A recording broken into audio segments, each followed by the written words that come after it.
और इस बीच यूक्रेन के एक युवक ने दावा किया है कि रूस के जवानों के दफनाने के बाद भी वो कब्र से जिंदा निकल आया। आरोप यह है कि उसे और उसके दोनों भाइयों को रूस के सैनिकों ने पहले गोली मारी और फिर उन सबको मरा हुआ समझकर इसी जगह दफना दिया था। लेकिन उनमें एक मिकोला कुलिचेंको कब्र से जिंदा निकल आया। उसने बताया कि चर्निव के एक गांव पर कब्जे के बाद तीनों भाइयों को रूस के जवानों ने पकड़ लिया और आंखों पर पट्टी बांध दी। फिर बेरहमी से पिटाई करने के बाद तीनों को गोली मार दी थी।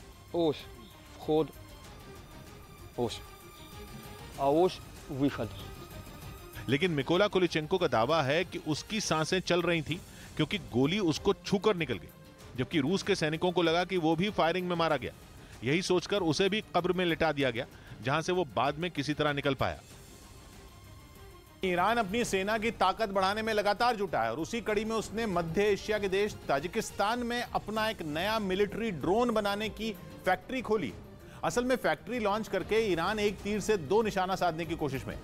इससे उसे दमदार ड्रोन तो मिलेंगे ही, उसका मकसद इस इलाके में अफगानिस्तान पर नकेल कसना भी है।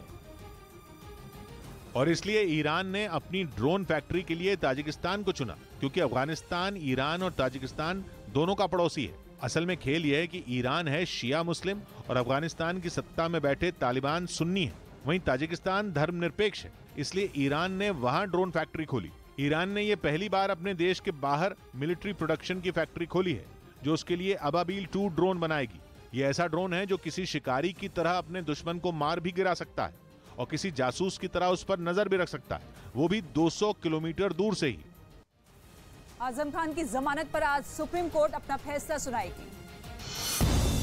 समाजवादी पार्टी के नेता आजम खान की जमानत पर आज सुप्रीम कोर्ट अपना फैसला सुनाएगी। इससे पहले कोर्ट ने आजम खान की जमानत पर सुनवाई पूरी करते हुए अपना फैसला सुरक्षित रख लिया था। अमेरिकी राष्ट्रपति बाइडेन के आगामी एशिया दौरे के दौरान उत्तर कोरिया मिसाइल या परमाणु परीक्षण कर सकता है। इस बात की आशंका खुद अमेरिकी राष्ट्रीय सुरक्षा सलाहकार ने जताई। छत्तीसगढ़ के बलौदा बाजार में एक मिल में अचानक आग लग गई। मिल में लकड़ी होने की वजह से ये आग तेजी से फैली, जिसकी जानकारी मिलते ही दमकल कर्मी वहां पहुंचे और आग पर काबू पाया। उधर यूक्रेन के युद्ध की आड़ में आतंकी संगठन आईएसआईएस एक बार फिर सिर उठाने की फिराक में है। आईएसआईएस ने खुद यह ऐलान किया है कि जब पूरी दुनिया यूक्रेन की जंग में उलझी है तो वो इसका फायदा जरूर उठाएगा। और इसके लिए आईएसआईएस ने पिछले महीने अपने लड़ाकों के नाम एक खुला संदेश जारी किया था, जिसमें आईएसआईएस ने उन्हें यूक्रेन की जंग में अपने लिए मौका तलाश करने को कहा था। संदेश में साफ कहा गया था कि जब अमेरिका और बाकी पश्चिमी देशों का ध्यान यूक्रेन में है तो आईएसआईएस के आतंकी हमले कर सकते हैं। इतना ही नहीं, आईएसआईएस ने ये धमकी भी दी थी कि वो बदला लेकर रहेगा, बदला अपने सरगना की मौत का। फरवरी में अमेरिकी सेना ने सीरिया में एक रेड में आईएसआईएस के सरगना को मार गिराया था। वैसे यूक्रेन की जंग में अकेला आईएसआईएस ही अपना फायदा नहीं देख रहा, बल्कि उसके जैसे कई आतंकी संगठन मौके की तलाश में बैठे हैं। यानी अगर ये युद्ध और बड़ा हुआ तो सिर्फ देश ही आपस में नहीं लड़ेंगे, बल्कि आतंकी भी मोर्चा खोल देंगे। क्योंकि यूक्रेन की जंग की वजह से पूरी दुनिया में उथल-पुथल मची है। यूक्रेन और रूस से एक्सपोर्ट अटकने के कारण खाने का संकट पैदा हो गया है और यूरोप तो तेल और गैस के लिए भी रूस का मोहताज है। कोरोना महामारी ने कई देशों में पहले ही हालात बिगाड़ दिए थे और यूक्रेन की जंग ने तो उन्हें और बदतर कर दिया। बढ़ती महंगाई की वजह से भी लोगों में गुस्सा है। ऐसे में उस गुस्से का फायदा उठाकर आईएसआईएस लोगों को बरगला सकता है, अपने पाले में लाने की कोशिश कर सकता है। लेकिन यूरोप से ज्यादा बुरा हाल अफ्रीका और पश्चिम एशिया के उन देशों का है जो पहले ही गृह युद्ध और राजनीतिक उठापटक की वजह से जूझ रहे हैं, जैसे कि सीरिया, यमन, लीबिया, लेबनान वगैरह। क्योंकि इन देशों में कई लोग पहले ही अपना लगभग सब कुछ लुटा चुके हैं। लोगों के पास नौकरी नहीं है, उनके खाने के लाले पड़े हैं और वो अंतर्राष्ट्रीय संगठनों की मदद के ही भरोसे हैं। लेकिन उनमें कई संगठनों का ध्यान भी अब यूक्रेन पर है और सीरिया, यमन, लीबिया जैसे देशों में भूखे मरने की कगार पर पहुंचे ऐसे ही लोगों को आईएसआईएस अपने संगठन में भर्ती करने के लिए टारगेट बनाता है। वो उन्हें तनख्वाह और मकान देने का वादा करता है और हालात के मारे लोग उससे जुड़ जाते हैं। यही चीज अफ्रीकी देश ट्यूनीशिया में हुई थी। हालांकि रक्षा विशेषज्ञों का मानना है कि किसी नतीजे पर पहुंचने के लिए अभी कुछ वक्त इंतजार करना होगा, क्योंकि कोरोना के शुरुआत में भी आईएसआईएस ने ऐसी ही बड़ी बड़ी बातें की थी। अमेरिका की खुफिया एजेंसी FBI ने चेतावनी दी है कि परमाणु बम के लिए उत्तर कोरिया के शासक किम जोंग उन एक नया हथकंडा अपना रहे हैं। FBI के मुताबिक उत्तर कोरिया के IT कर्मचारी किम के परमाणु हथियार कार्यक्रम में अपना योगदान देने के लिए राजधानी में बैठक कर दूसरे देशों से नौकरी लेने की कोशिश कर रहे हैं।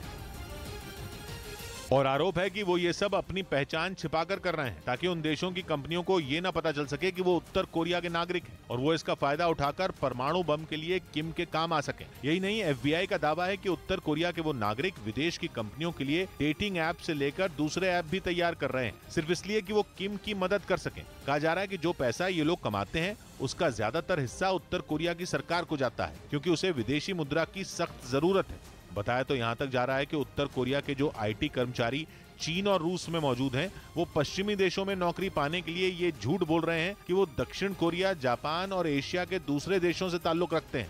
आरोप तो ये भी है कि अपनी सरकार की मदद करने के लिए उन्होंने अमेरिका और इंटरनेशनल बैंकों के ग्राहकों के खातों से जुड़ी जानकारियों की भी चोरी की।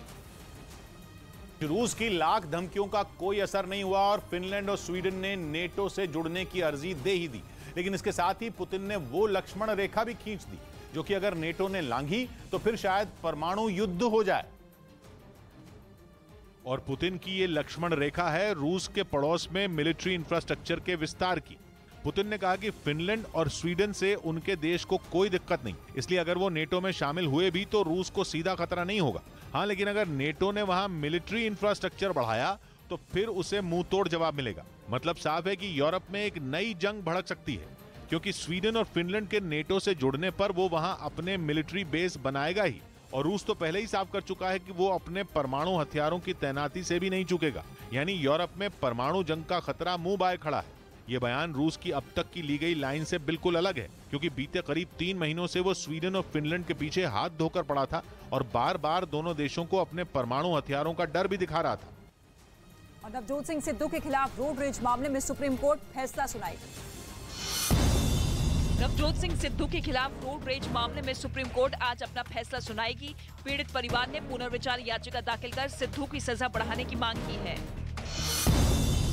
पंजाब के CM भगवंत मान आज दिल्ली में गृह मंत्री अमित शाह से मुलाकात करेंगे। इस मुलाकात में बॉर्डर सिक्योरिटी और किसानों की समस्याओं समेत कई मुद्दों पर चर्चा होगी। यूक्रेन युद्ध के बहाने चीन ने एक नई चाल चली और पश्चिम एशिया के देशों के नजदीक जाना शुरू कर दिया।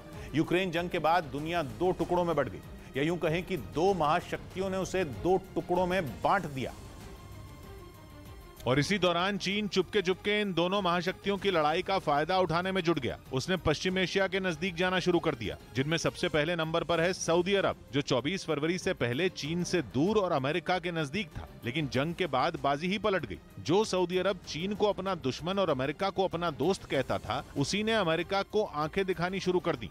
दावा तो ये तक किया गया कि सऊदी अरब के क्राउन प्रिंस बाइडेन का फोन तक नहीं उठा रहे। यही नहीं, कहा जा रहा है कि खाड़ी देशों ने अमेरिका के उस प्रस्ताव को भी ठुकरा दिया था जिसमें उसने उनसे तेल का उत्पादन बढ़ाने की मांग की थी।